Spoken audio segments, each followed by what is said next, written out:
All right, so Bloomsday's done, and we did not run faster. Quick recap on what happened. We were not used to the heat. We've been running pretty early in the mornings, and that was one of the first really hot days, and it hurt us both.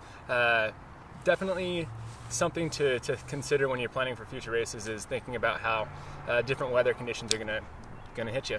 Exactly. Another thing to take into account for myself, my race in particular, was going out a little bit faster than I'm capable of, I think, over that distance. Mm-hmm. I think running the 5 mile over at Coeur d'Alene in the Spring Dash 2 weeks prior, I was able to kind of manage my way through it, kind of bullshit my fitness a little bit. But as the distance stepped up another 50% beyond that to the 7.5 miles of Bloomsday, I definitely got caught out. Choking on some granola bar.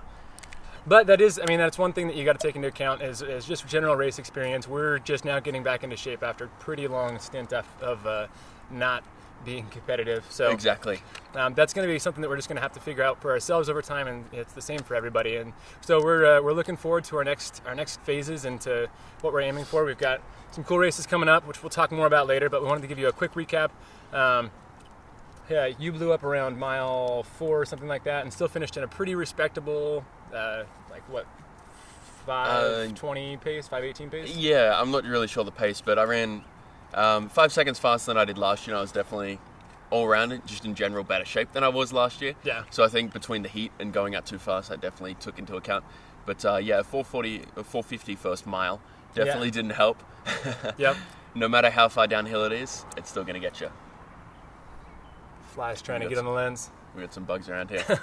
And yeah, I blew up around mile 3, and then by mile 4, I was just really overheated and really exhausted, and so I started just trying to walk through the rest of the race and enjoy my experience at that point in time.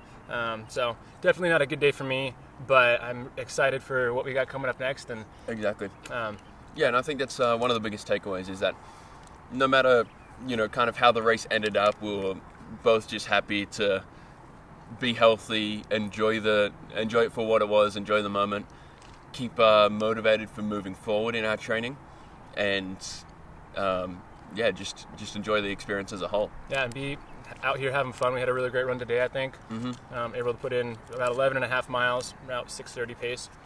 So feeling really good. Actually, today was faster than my Bloomsday pace. So exactly, but you don't get disheartened by it. You just kind of take it forward, for what it is and move on, and that's the nice thing about focus on the marathon in 2 weeks.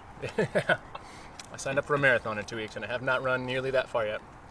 But that's just a quick check-in. Thanks for watching. Just keep swatting away that way. And we'll get something back out to you probably pretty soon on doing dynamic planks next. I think doing a little bit of dynamic core stuff and teaching you about better ways to activate your core and your general stuffs.